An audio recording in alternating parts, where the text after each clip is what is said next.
Hi everyone. Today I'm going to talk about SNBI data collection, Arkansas's case study. There's been a lot of talks about SNBI or SNBI, and I know a lot of states are scrambling for getting ready and prepare for the data collection. A little bit of timeline. In mid-2022, the new NBIS and SNBI,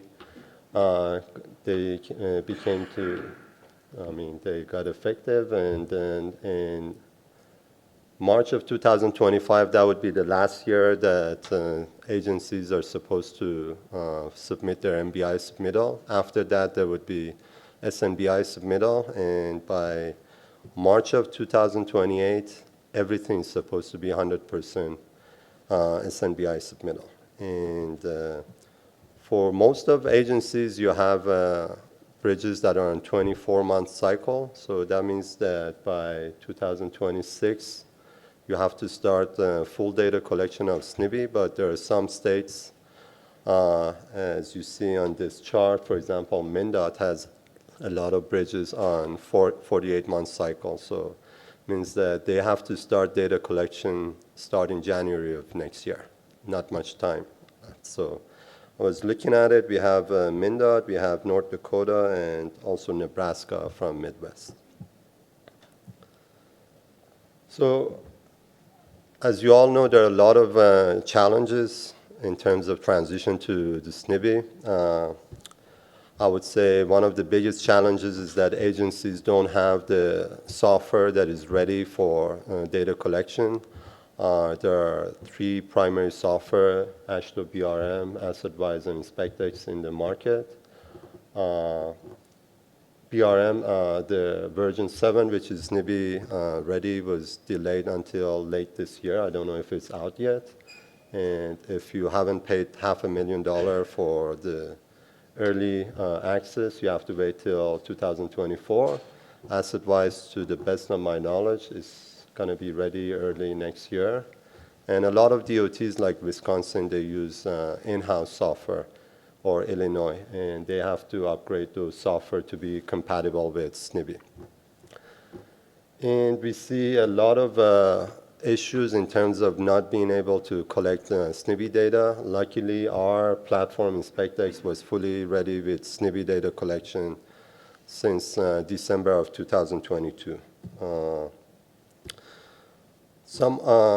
We see a lot of agencies, because of that lack of software readiness, they use Excel or Access for their data collection.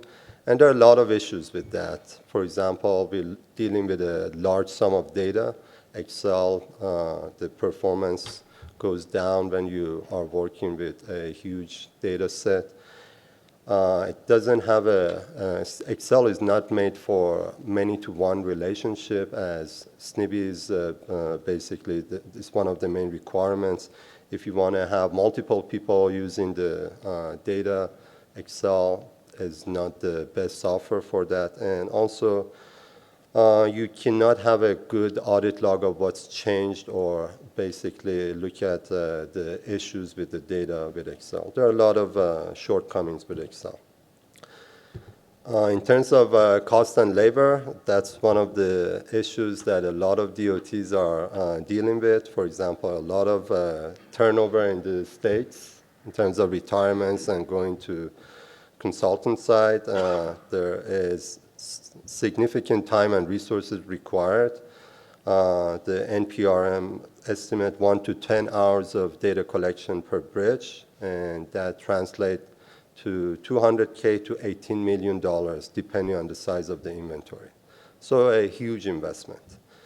And some agencies are hiring consultants to do all the work, or a big portion of the work. As you all know, there is a steep learning curve because there are a lot of changes with SNBI. Many agencies are waiting for more guidance from FHWA. The training that is being done by FHWA is still at its early stages, and it's not like those NHI courses. The crosswalk that FHWA provided for transition of data from NBI to SNBI, it's very complicated, and a lot of states are working on rewriting their inspection manual, and that's a big effort. FHWA came with their transition tool a few months ago. It's the good things about it is that it's the source of truth. You can just upload the NBI tape and it does the conversion for you. It converts those clean and partial transitions, and at the end it provides a JSON output. But there are potential drawbacks to and limitations. For example, what you get is a JSON output, and most bridge engineers are not familiar with JSON output. You have to convert it to Excel. It has its own set of processes to do so, and once you do that, that's just a snapshot of time. So you continuously collecting NBI and some of the SNBI data for the next few years, how to make sure you don't overwrite the converted data. So all of that those issues are things that state's IT department or their software vendor have to take care of. The FHWA tool does not convert data for non-FHWA bridges. A lot of you are collecting data for short structures or basically pedestrian bridges that are not considered FHWA bridges. And a lot of DOTs or agencies that I talk to, they have data that can be utilized for SNBI. They have agency data. And it would be nice to convert those data automatically to SNBI so you don't have to collect that. But the problem is that the FHWA tool does not take care of that. And it's basically one size fits all, which comes with its own limitations. So a little bit overview of SNBI. A lot of you are familiar with this chart. Basically, the structure is not flat anymore like NBI. You have one-to-one relationship like NBI. It's called primary fields, but also a lot of many-to-one relationships, like your superstructure, your span configuration, substructure configuration, your feature sets that gets divided into different sections, and a lot more. So there are about 54 items that are new, and a lot of them that they changed name, but they're the same set of fields. The data crosswalk that FHWA provided, it provides detailed mapping from NBI to SNBI. It's applicable to both on-record and under-records, and there are three types of transitions, as you know. It's clean transition, partial transition, and no transition. It's complicated stuff if you look into it. So just examples for those transition. An item like item 10 in NBI, inventory route minimum vertical clearance, it's transitioning, it's a clean transition to BH12, which is highway max usable vertical clearance. And the way it works, you convert the metric data to English, and if it's more than 30 meters, you just use 99.9. That's how it works. So very clean transition, your software should take care of it. For partial transitions, something like item 49, it's structure length. And it's transitioning to BG1, NBI bridge length, and if the item is greater than 9.1 meters, it transitions to basically the data. If it's not, there is no transition. So that's what it means by, FHWA means by partial transition. Or some of those drop-downs, for some cases, they transition to something, but for some other cases, they transition to a temp code, and you have to go update it. And there are some fields like maximum bridge height. These are a new set of fields that there is no transition. You have to collect that data. If you go online, snbi.io, this is a resource hub that we developed. It's completely free and full of resources for SNBI and NBI and conversion between these two, so it can provide you with a lot of information that is useful for your preparation and understanding of SNBI. In terms of data collection strategy, so I talked to a lot of owners. My team talked to a lot of owners from different sections of United States, different DOTs. There are many ways to slice the pie, and some folks plan to use Excel for collecting data. Some use multidisciplinary teams like design team and inspection team. Some plan to use only inspectors or only consultants. Some of them plan to divide the data sets into different inspection cycles. So there are different ways to approach this. And today I'm going to talk about what Arkansas did. And that guy, Kevin Weston, we did a webinar a few months ago together, and it's on our website. I put his name and title because a lot of these slides are his slides. So a little bit background, Arkansas has been using InspectX, and as of recently, they've been using SNBI X2. SNBI is our transition tool from NBI to SNBI. And these two there's a two-way integration between the two tools. They use InspectX as their inventory inspection management. They use it for offline data collection using their iPads. And it basically is capable of collecting NBI and SNBI data. SNBX is used for converting NBI to SNBI data, and they use it also for converting their agency fields that they have been collecting. It automatically converts those to the SNBI fields. And they also do bulk upload of SNBI fields. A lot of their interns are working on plans to extract data. A little bit of background. Arkansas has about 13,000 bridges. They have 274 bridges with 48-month cycle. 99% of the inspection is done in-house, and they don't, for example, we work with North Dakota. North Dakota has a separate system for local and state, but Arkansas is not like that. They have a central office. They have 28 inspection teams in 10 districts, and basically all of them do the same thing, and they're all in-house.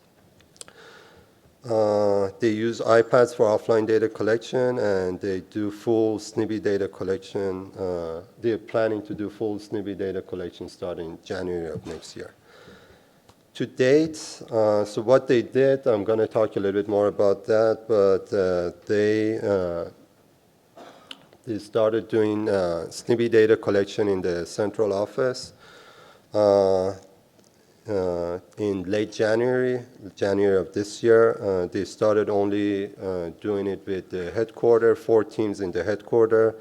These were the teams that were doing their QA inspections, and they created a new inspection type, SNBI, and they planned their fields. And to date, they have done 410 inspections, and also there are about 100 inspections that are scheduled or in progress. So what they did, they created separate inspections for SNBI to collect data for SNBI. And they set up their forms and fields for that inspection type in the software. And each team has access to specific set of SNBI fields. So if they decided for the design team to have access to certain fields, and for the data collection and inspectors to have access actually to all the fields. I'll explain why is that. And with the software, they can collect NBI and SNBI data at the same time. I'm going to show you some information regarding that. So their timeline is that back in January, HBM is their headquarters, Heavy Bridge Maintenance Group. They started the SNBI data collection back in January as part of their QA team, 4 teams. And in summer, what they did, they kind of perfected their processes, and they went to all the districts, and they did trainings. Eric mentioned the importance of training, so they went to all the districts now. The districts have got training, I guess other than one of them, they finalized the training, and their plan is that by January 2024, every inspection, every routine inspection they're gonna collect full SNBI data as part of their routine inspection. And by March of 2028, they're gonna have 100% SNBI data collected. So this is the chart that you saw previously. This is what FHWA has provided. What they did, they divided into different sections. There are about 42 fields that they identified that is not going to be migrated, and 4 of them that need some, like their temp code, they need some additional information. So those are the 46 data fields that they're collecting. And they identified other fields as type of fields that they can just use their current data to convert it to SNBI. So in total, they're looking at 46 fields, and some of these fields are one-to-one, and some of them are many one-to-many relationships. Looking at those, these are one-to-one fields. I'm not going to go through all of them. You'll have access to the presentation. And then in addition to that, there are one-to-many relationships, like the superstructure span configuration, substructure span configuration, so on and so forth. And also for under records, the transition tool is going to transition a lot of these basically data sets. But they still have to collect data for waterways, for railroads, sidewalks, and streams, and trails, and so on and so forth. And for inspection equipments, also they're going to collect that data. Just a few, how much time do I have? Another 5 minutes. Okay, so this is one of the larger bridges that they have collected data for. This is an Arkansas River crossing bridge. It's called the Main Street Bridge. It has 14 spans. And I'm going to show you some information about this bridge. So what the Arkansas does, before I get to the software, they have bridge plans for their non-local bridges, but unfortunately for most of their local bridges, they don't have any plans or drawings. And for those bridges that they do have plans, before going to the field, they look into the plans and extract a lot of those substructure or superstructure data, and they collect that and put it into the software. So these are some of the drawings from the plans of this bridge. What they do before going to the field, they look into those plans and collect data. They have this document section that has, for example, if the bridge has any plan, they look into it and extract the data and put it there.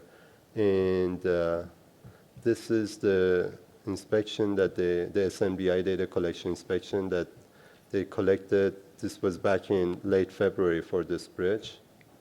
I'll show you the data.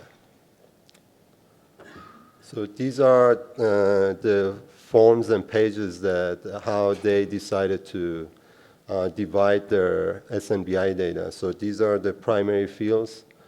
Down below are these new condition rating fields that you have to collect data from the bridge itself. You cannot look at the maps to collect these data. For example, this is the one for the bearings. You can see the information for the bearing and also their narratives and photos for the bearings. And some of the information on top you can get from the plans and drawings. For example, if it's a curved bridge or not, or if it's fatigue-prone details. So those information you can get from the drawings. For the features, what they wanted to do, since each type of feature, if it's highway or waterway or basically railroad, you need to input different type of data They broke it down into different sections.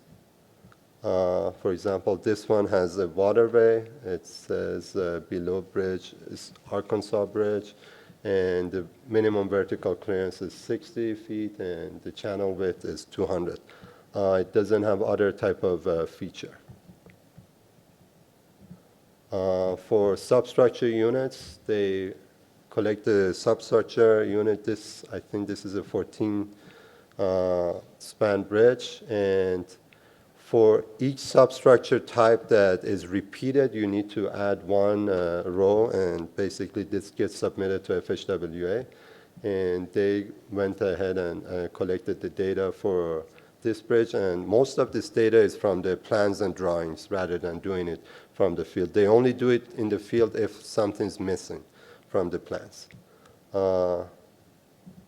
We have the data for span configuration. So this one has main and approach span, and basically number of beam lines and span material, and all that information is here entered. So this is basically a sample data collection from Arkansas. Going back to my presentation. So their data collection process, as I mentioned, is that they use the plans if it's available, and they collect the data, for example, for superstructure span config, for substructure data, and some other primary fields like fatigue-prone details, curved bridges, whatever is available from photos and plans. And whatever is not available, or if it's a local bridge that doesn't have any plan, they go to the field and collect all that data.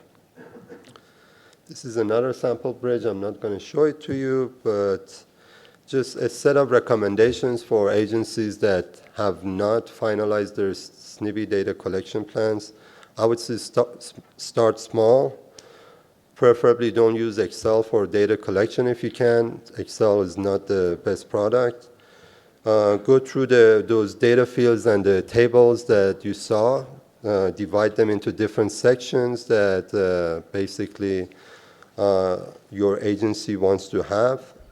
If you have any agency fields that can be converted to SNBI, make sure you utilize it. You shouldn't collect that data again. Plan to collect as much data as possible from the office, in the office, from the plans or photos or other information. Collect the remaining data in the field, and as part of that process, you'll have a lot of questions, and you get a lot of those answers by reaching out to your FHWA person or other people. Once you work on your process, your data collection, reach out to other sections like locals or different districts and train them, provide a lot of training, and basically show them what they need to collect, what's the process, how they should train it, and continuously work on your processes and review them and improve them. That's my short presentation. I think we do have some time for a couple questions. Yeah, we're good, guys, because stay put in here. The other group, when they're done, is going to come back in here, and we're going to have a panel session. So don't go anywhere. We do have some time. They're running a little bit long, so if we have some questions, we do have a few minutes. We lost Dick, so we lost our question ask. Oh, there he is. No questions? I have a question.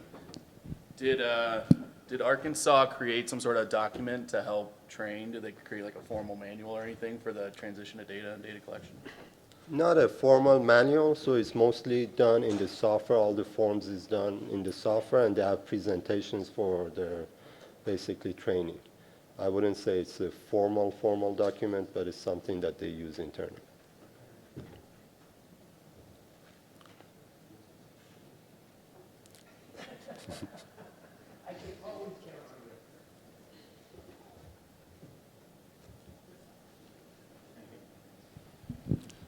So you mentioned, thanks for the presentation, Hooman. It's very good as usual. You mentioned that the FHWA provided information has been kind of not real user-friendly, if you will. Do you know if they're planning to come out with anything more, or do you know, I mean, I know you're not the FHWA, but do you know if they're planning to come out with anything more to kind of help states along? Yeah, so basically I was talking about the tool, their transition tool, but there are a few things. FHW has done a lot of things, so they have provided a lot of trainings to states, and talking to some of them, I know they have planned to increase the frequency of those trainings. In terms of their other resources that they're providing, they have a set of table, like I think they're going to come with their next gen, forgot the name, but next gen data crosswalk sometime in the next few months. So they have a timeline of what they're going to come up with. In terms of their data transitioning tool, I don't know if it's going to get better. There are some, it's a good tool, it does the job, but there's room for improvement. I don't know how much they're going to do. Yeah, good question.